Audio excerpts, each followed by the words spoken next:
उत्तर प्रदेश के कानपुर जिले में एक ऐसा कांड हुआ जिसने पुलिस प्रशासन के पैरों के नीचे से जमीन खिसका दी। यूपी की इस औद्योगिक महानगरी में एक हत्यारे ने साल 2015 में आई फिल्म दृश्यम की कहानी का क्लाइमैक्स हकीकत में रच दिया। क्योंकि फिल्म के क्लाइमैक्स की ही तरह यह हत्यारा भी एक लाश लाया, फिर गड्ढा खोदा और उस गड्ढे में उसने उस लाश को दफना दिया और किसी को कानो कान खबर तक नहीं हुई। जिस जगह हत्यारे ने उस लाश को दफनाया वहां जिलाधिकारी समेत तमाम अदालती माननीयों और प्रशासनिक अधिकारियों के घर मौजूद हैं। अब करीब 4 महीने बाद इस हाई प्रोफाइल मर्डर का खुलासा हुआ है और उस खुलासे ने पुलिस प्रशासन के होश उड़ा दिए। कानपुर में दृश्यम 2 मूवी का दृश्य देखने को मिला है, जहां एक तरफ 4 महीने से लापता युवती का जो डीएम आवास है उसके कंपाउंड में शव मिलने से हड़कंप मच गया है कि ये जिस तरह से ये आला अधिकारियों से जुड़ा मामला बताया जा रहा है, उसमें साफ तौर पर जो पुलिस प्रशासन है वो भी इस पूरे मामले पर सही जानकारी देने से कतरा रहा है। क्योंकि ये वो जिलाधिकारी आवास है जहाँ पर उस युवती का जो है शव मिला है। लेकिन कहीं ना कहीं जिस तरह से यहाँ एंट्रेंस गेट की बात की जाए तो एक ही एंट्रेंस गेट है, इसके अलावा ये बगल में कंपाउंड आपको दिखाना चाहेंगे जहाँ पर इसका शव जो है वो मिला था। लेकिन जिस तरह से ये शव यहाँ कैसे आया, किस तरह से इसको यहाँ पे गाड़ा गया, ये बड़ा सवाल सामने आ रहा है। क्योंकि यहाँ पर ना कोई अंदर जाने का रास्ता है ना कोई बाहर आने का रास्ता है। एक गेट है वो भी फिलहाल बंद रहता है। लेकिन कहीं ना कहीं जिस तरह से ये सनसनीखेज मामला सामने आया है कि एक जिम ट्रेनर जो है वो महिला को यहाँ पर लेके आता है, उसके शव को यहाँ दफनाता है, आखिर ये कैसे हुआ और यहाँ पर इसको कब लाया गया, ये एक बड़ा सवाल फिलहाल पुलिस के लिए बना हुआ है। फिलहाल जो पूरे मामले में अधिकारियों का कहना है कि जाँच की जा रही है, जाँच के बाद जो भी तथ्य आएंगे उसके हिसाब से कार्रवाई की जाएगी। दृश्यम जैसी क्राइम थ्रिलर कहानी को हत्यारे ने हकीकत में क्यों और कैसे गढ़ा, यह बताने से पहले आपको उस क्रोनोलॉजी को समझना होगा जिससे प्रभावित होकर उस हत्यारे ने इतनी बड़ी साजिश को अंजाम दे दिया। दरअसल जापान में एक जाने माने लेखक और उपन्यासकार थे, नाम था केगो हिगाशिनो। 2006 के साल में केगो ने अपराध पर आधारित एक रोमांचकारी किताब लिखी। उस क्राइम थ्रिलर किताब का नाम था the devotion of suspect x. इस किताब से केगो ने पूरे जापानी साहित्य का ध्यान अपनी ओर खींचा। केगो की यह किताब उस दौर में best seller of the book बनी और इस किताब से प्रेरित होकर दुनिया भर में बहुत से नाट्यकारों ने नाटक और फिल्म निर्देशकों ने फिल्में बनाई। उनमें से एक मलयालम फिल्म भारत में भी बनी और उस फिल्म का नाम था दृश्यम। साल 2013 में आई दृश्यम फिल्म को भारत के दक्षिण प्रांत के लोगों ने जमकर प्रशंसा की और पसंद किया। इसके बाद धीरे धीरे इस फिल्म ने बॉलीवुड के जाने माने निर्देशक और लेखक निशिकांत कामत का ध्यान भी अपनी ओर खींचा। निशिकांत इस मलयाली फिल्म से इतना प्रभावित हुए कि उन्होंने इसका रीमेक बनाने का फैसला भी कर लिया। फिर क्या था, फिल्म बनना शुरू हुई, ऑडिशन शुरू हुए, स्टार कास्ट बनी और आखिर में इस फिल्म को 2015 में दृश्यम नाम से ही बड़े पर्दे पर रिलीज किया गया। संभवतः आप लोगों ने भी इस फिल्म को जरूर देखा होगा। अजय देवगन स्टारर इस फिल्म में हीरो के परिवार के हाथों एक हत्या होती है और उसके बाद उस हत्या को पुलिस से छिपाने के लिए एक साजिश रची जाती है और वो साजिश इतनी योजनाबद्ध होती है कि पुलिस पूरी फिल्म में हत्यारे तक पहुंचने के लिए खाक छानती रह जाती है, मगर उसके हाथ कुछ नहीं लगता। क्योंकि पुलिस को इस हत्या को साबित करने के लिए उस बॉडी को बरामद करना था जिसकी हत्या की गई थी। लेकिन पूरी फिल्म में पुलिस को वो बॉडी नहीं मिली क्योंकि फिल्म का हीरो अपने शातिर दिमाग से हत्या के बाद उस शव को एक निर्माणाधीन पुलिस थाने की बिल्डिंग के नीचे ही दफना देता है। पुलिस उस बॉडी को हर जगह ढूंढती है सिवाय अपनी नाक के नीचे देखने के। देखिए, कानपुर में जो महिला का शव मिला है उसकी 2 तस्वीरें देखना और समझना बेहद ज़रूरी हो जाता है। क्योंकि जो मामला है वो जिलाधिकारी आवास से जुड़ा है। इस वक्त आप देख सकते हैं पहली तस्वीर राकेश कुमार सिंह, जिलाधिकारी कानपुर नगर का ये बंगला है और उसका ये मेन गेट है, यहीं से एंट्रेंस होता है और यहाँ पर फिलहाल कोई सीसीटीवी कैमरा नहीं लगा हुआ है। और दूसरी तस्वीर आपको ठीक इसके बगल में ये दिखाना चाहेंगे जहाँ पर ये गड्ढा है, जहाँ पर इस महिला जिम ट्रेनर ने यहाँ पर दफनाया था। 5 फीट का ये गड्ढा है। 5 फीट का गड्ढा आखिर कैसे खुदा, ये वो एरिया है जो डीएम कंपाउंड के अंदर से होकर के आता है। तो चलिए अब कानपुर में हुए मर्डर की कहानी भी समझिए। दरअसल 32 साल की एकता गुप्ता सिविल लाइन में एक शेयर कारोबारी राहुल गुप्ता की पत्नी थी। एकता रोज की तरह ग्रीन पार्क स्टेडियम में जिम जाया करती थी। उस जिम में विमल सोनी नाम का एक जिम ट्रेनर भी था। जिससे उसके प्रेम संबंध बन गए थे। जिसके साथ संबंध थे वो शी इज नो मोर, उसकी हत्या हो गई है। और ये व्यक्ति जो है, जो एक्यूज्ड है, ये बता रहा है कि मेरे उससे संबंध थे।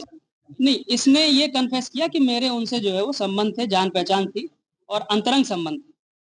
करीब 4 महीने पहले विमल और एकता में कुछ अनबन हुई थी, जिसको लेकर एकता ने 15-20 दिन जिम जाना बंद कर दिया। लेकिन 20 जून को एकता फिर जिम गई, जहां उसे विमल भी मिल गया। उस मुलाकात के बाद विमल ने एकता को अपनी कार में बैठा लिया और कार में उसने एकता को बताया कि मेरा तिलक हो गया है, जल्द ही मेरी शादी हो जाएगी।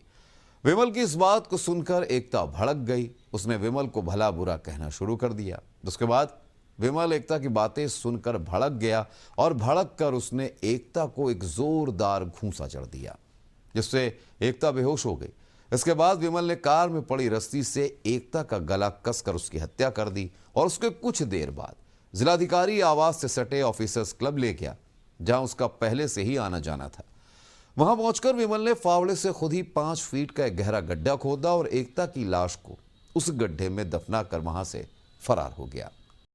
24 तारीख की सुबह जो है वो जो एकता गुप्ता थी वो जिम आई थी और जिम में कुछ देर जिम करने के बाद जो है इनका आपस में मैसेज एक्सचेंज हुआ और ये जिम के बाहर जो है, जहाँ पे गाड़ी खड़ी थी इनकी पार्किंग में, वहाँ आपस में मिले हैं।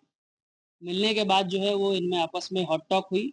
हॉट टॉक की जो वजह इसके द्वारा बताई गई है, जो एक्यूज्ड है, कि इसकी शादी होने वाली थी, तिलक होने वाला था, इसमें इनकी हॉट टॉक हुई और हॉट टॉक होने पे जो है इसने एक घूंसा जो है वो महिला के गर्दन पे मारा, जिससे उनको चोट लगी और वो अनकॉन्शियस हो गई, ब्लीडिंग होने लगी नाक से। ये डर गया।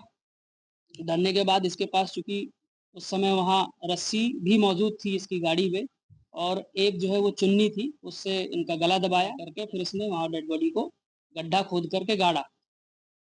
दृश्यम फिल्म में एक सीन था जहां हत्या जैसा संगीन अपराध करने के बाद फिल्म का हीरो पुलिस से बचने के लिए अपने पूरे परिवार को एक डायलॉग याद कराता है और अपने परिवार से कहता है कि जब पुलिस पूछे कि 2 अक्टूबर को क्या हुआ था, तब पुलिस को गुमराह करने के लिए कहना कि हम लोग सत्संग सुनने गोवा के पंजिम गए थे।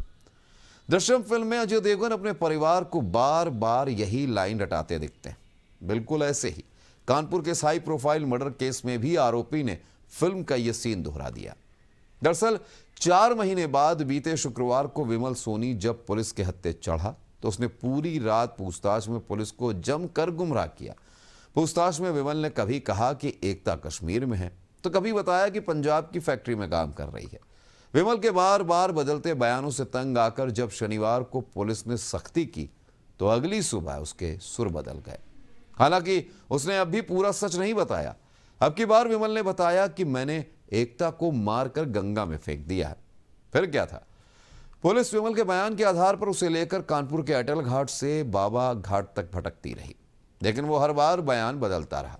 जिसके बाद पुलिस ने और सख्ती की तो उसने आखिर में सारा सच उगल ही दिया।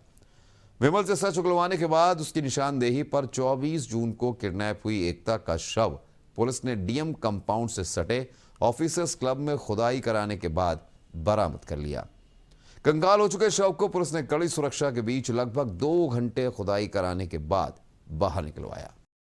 गिरफ्तार करने पे इसके द्वारा काफ़ी जो है वो पुलिस को गलत बयान दिए गए। झूठ बोला गया कि मैंने जो है वो उसको मार करके डेड बॉडी गंगा में फेंक दी है। इसको गंगा जो है वो नदी वाला एरिया भी दिखाया गया, वो सारी चीज़ें की गई। बट फिर जब टाइमिंग का जो है वो हम लोगों ने वेरीफाई किया कि इतनी देर में गाड़ी पहुंच ही नहीं सकती है, क्योंकि सीसीटीवी रिकॉर्ड में इसका पुराना जो है वो टाइमिंग था हमारे पास।